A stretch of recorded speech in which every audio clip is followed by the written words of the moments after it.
Hello fanatics and welcome to Fin Day Friday. Tomorrow the world title will be decided at Pipeline in what will probably be ridiculously good waves. Fanatic team rider CJ Hobgood draws world title hopeful Mick Fanning in the very first heat of the day, and John already has a seat in the quarterfinals. John's fin by Futures is part of the trend that we talked about in episode 1 of young pro surfers going wider in the base and thinner in the tip than usual. It's also got a flat foil like we discussed in episode 2. What we haven't talked about much yet though is fin construction. For example, why would someone like John choose to design his fin in TechFlex construction, especially given all the options that a brand like Futures could give him for building a fin? Things like black sticks, fiberglass, honeycomb, etc. Well, it might have something to do with Pipeline. When you look at this fin closely, you see that it has carbon in the base, carbon in the tip, and honeycomb flaring through the center of the fin. You can see that more clearly on fins like the TechFlex F4 or the TechFlex AM2 because they have a colored tint to the honeycomb. But the John fins paint over the honeycomb with black as part of the artwork. Since honeycomb is more flexible than carbon, we know that most of the bend in this fin will occur through the middle where the honeycomb is. That makes this fin want to flex like this from the center when you put it through turns. That's very different than a black sticks fin, which has its honeycomb back here on the trailing edge with nothing up here on the front, and that makes this fin want to flex more like this. That's the difference between lateral bend in a TechFlex fin that makes it want to bend out towards the rail when compared to rotational twist in a black sticks fin, which actually wants to have its tip bent out towards the rail, but then also bent up towards the nose in a turn. So what's so useful about this kind of flex? First, this flex pattern allows you to receive speed very efficiently from a powerful wave when you're going straight, because less cant in your fins generally equals more speed. If you don't know what cant is, it's the degree to which your front two fins on your thruster are angled out towards the rail like this. Go look at any of your thrusters and you'll notice that the leading two fins are usually never angled straight up from the board, they're angled out towards the rails. That angle outward helps your board become more responsive to your turning demands, but a lot of times it can also decrease speed. That makes placing the cant angle of your fins traditionally one of the hardest things that a surfboard shaper has to deal with because of the way that they're trying to find a balance between maneuverability and speed. With a TechFlex fin, you don't have some of the drawbacks that come with having increased cant, but you've got the ability to partially increase the cant of your fin from center when you do turns. That's because of the way that the honeycomb through the center lets an otherwise carbon fin open up like this towards the rail. What this means is that if you are doing a bottom turn coming down from a wave like this with this fin on your inside rail, so you've got another fin here and another fin here, you can use this stiff base right here kind of as a gas pedal and as something that you can get a quick response from if you want to angle off that bottom turn right back up the face of the wave. The honeycomb at the center of this fin will back that up by allowing this stiff carbon tip here to bend more like this towards the wave. What that does is it makes this surface right here angling towards the wave so that you get lift and pull back up the face from the curved outside foil of this fin,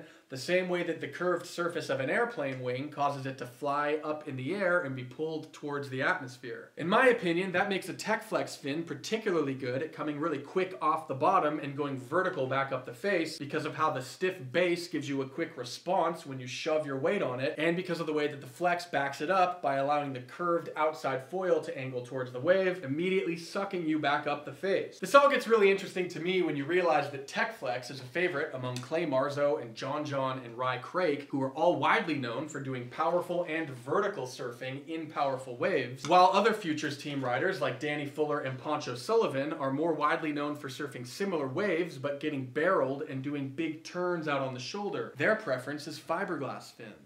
Now, if you find yourself surfing Pipeline, like we're going to see John do tomorrow morning, you may find yourself airdropping the first third of the face before any of your fins really fully connect and dig into the water to line you up for the rest of your ride. The lateral bend in a TechFlex fin could help you hook into the wave's energy more softly, where a fin that had too much flex wouldn't be responsive enough coming off of the bottom, and you wouldn't be able to pull under the lip, you'd instead just get smashed on the head. Conversely, if your fin is too stiff and doesn't have enough flex, you could come off of a little airdrop and your fin won't really absorb any of the shock, it won't have enough bend in it here to hook into the wave, and you could just end up ragdolling down the face in front of like 300 photographers. That could be one of the things that made John choose Tech Flex in his fins, as opposed to a V2 foil like Rob Machado or a full honeycomb construction like Jordy Smith. Okay, so does all this talk about flex really mean anything for normal surfers who aren't pros? Yes, but I still think surface area is the most important thing. Futures doesn't make a Black Sticks fin big enough for me to like surfing in small waves, so I still surf Tech Flex in small waves all the time and I have tons of fun. But assuming that you could test between two different competing fin constructions across the same surface area, you would definitely notice a difference between surfing a Tech Flex or a Black Sticks fin. The Johns are on the bigger side of the medium scale, so if you're between about 180 and 186 pounds, you may find these a little bit on the loose side. If you're about 150 to 156, you may find them a little bit drivey, but if you're maybe 156 to 180, these fins might really hit a sweet spot in whatever board you're surfing. So log on to Fanatic and test the set as soon as you can. That does it for this episode. If you're surfing the John fins, tell us in the YouTube comments below. If you're watching the Pipe Masters in another window right now on your internet browser, tell us who's winning the heat. I'm taking the day off tomorrow to watch the webcast with a big plate of nachos, so I will see you next week on Fin Day Fridays and Shred Show.